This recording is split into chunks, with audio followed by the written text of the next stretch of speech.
Okay, sir. The season finale did its thing. Remember, we left off with George shot, and we're trying to figure out what's happening. Because he was in the carriage on his way home, there was a big to-do out in the street, and our butler, Mrs. Astor's butler, was standing there, and he's like, hold on, there's a doctor in this house, but I might as well tell y'all, he's black. And Bertha's like, I don't care. In my head, I was like, uh-oh. So Dr. Williams gets in there, springs into action, and saves this man's life. Meanwhile, you got Marion jumping all on the table, assisting, looking like a nurse. However, George had to feel the pain because Dr. Williams didn't have anything to relieve George's pain. So George had to troop through that. And now we see the differences between access that certain people have, because Dr. Williams, I guess the lives he was saving, they had to bare their teeth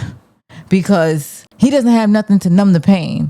So George's doctor comes in the morning. Like, dude, his whole life would have been gone. He's talking about he had to deliver twins. And then he was mad that the black doctor had to operate on Mr. Russell. And he just knew he messed up. And he's like, oh no. This looks good. Wow.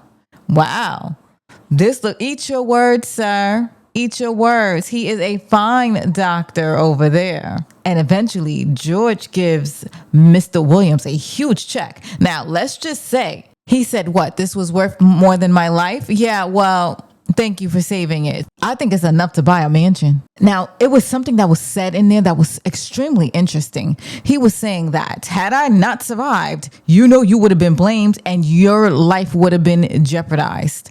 And I was like, oh, wow. Dr. Williams had some balls on him, because if that man didn't pull through, he was in trouble. Now, Bertha, she is throwing this big Newport ball, and her thing is she wants to invite the divorcees into the party. Now, Mrs. Astor is pissed off, but they're like, listen, it's your own daughter. Are you sure this is what you want? And the daughter's like, so you want to hide me for the rest of my life?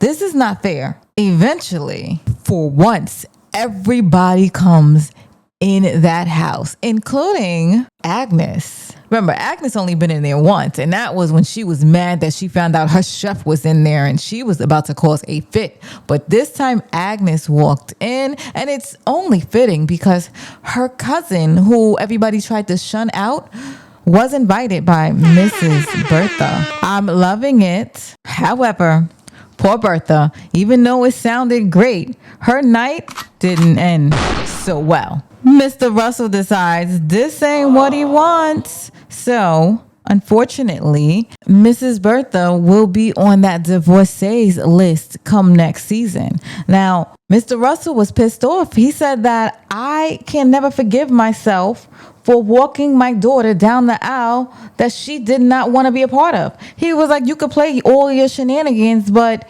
don't do it to our family. It's good when we do it out in the street, but you want to play this mess for our family? This is where I am stepping off. And I actually do commend him for that. However, I think he should have stepped up sooner. My problem with Miss Peggy was that she should have told Dr. Williams a while ago. However, I get it. She was terrified, nervous, and she did not know what to do. So she allowed Dr. Williams' mama to give him the deeds before she did. And I would be pissed off too if I was him. However, that ending was amazing because the mothers had words. And Miss Peggy Scott got the best of Mr. Kirkland's mama. For whatever reason, the Kirkland's mom believes that she's not black. She's so far removed. She don't understand what's going on here. Yes, she might be upper class and she has a thing with light skinnedness. She doesn't like Peggy because Peggy's political. Now she found out that Peggy's not a virgin. Peggy was married. Peggy had a whole baby.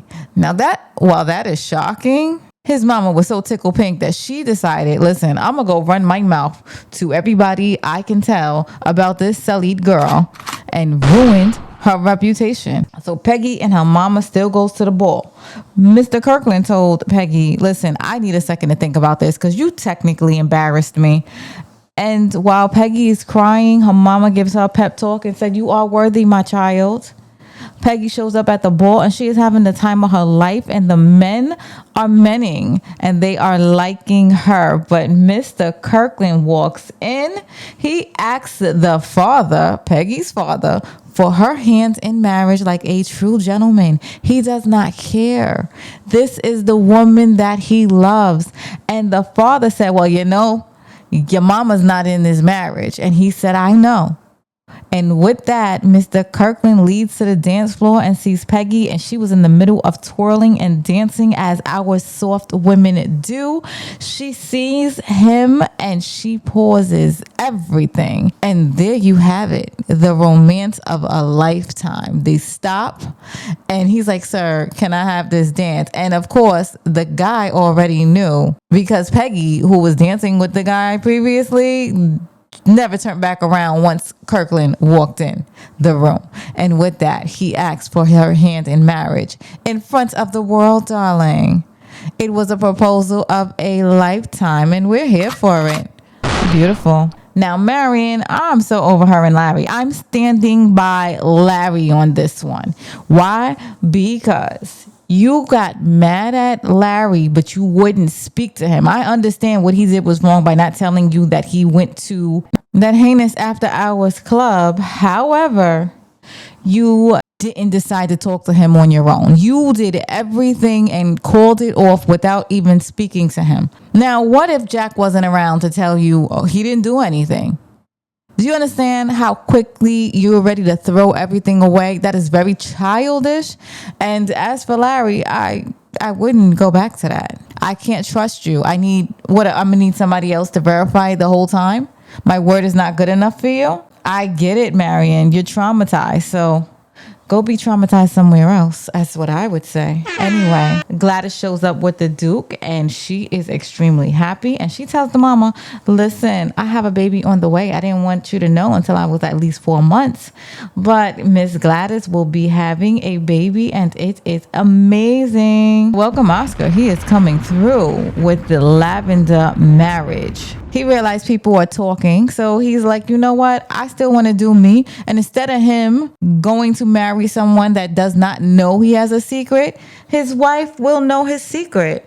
And that's just the way it is. They don't have to love each other. She needs a name and he needs some cash and a name. I like it. No one gets hurt. It's a win-win situation. Bertha's boldness shakes up the social hierarchy. She is becoming one of the leading ladies. Overall, this answered all of our questions and put on some new ones as far as the divorce on its way.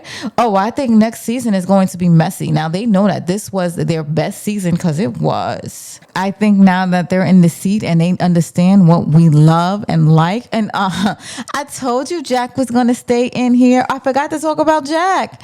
So Jack invites, I forgot the lady's name, but he invites her to have dinner and a sit down. And she, for once, gets treated like a lady. Now, all of this back and forth that she had with Jack, I'm not here for Jack being with her because, now he's a well-kept man. No, ma'am. But I do like him having her around as a friend, and she gets to experience certain things in certain classes. Who knows? Maybe she'll hang around him long enough and marry up. I don't know.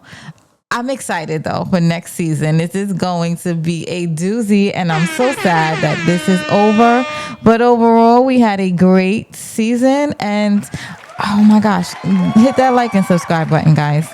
We'll see you next year. Can we give a shout out to Agnes, Miss I'm Never Wrong, for giving Ada her rightly deserved chair at the house. She is now the head of the table. Thank you, Agnes, for finally releasing that chair. It is all fun and games with Agnes because even though she's mean, she's blunt and she's wrong because she was definitely wrong when it came to the woman chasing her down that wanted to use her name and to celebrate her and her family. And it's funny because then that's when she realized, you know what? She's pretty good. And she is handling this house. Shout out to Agnes.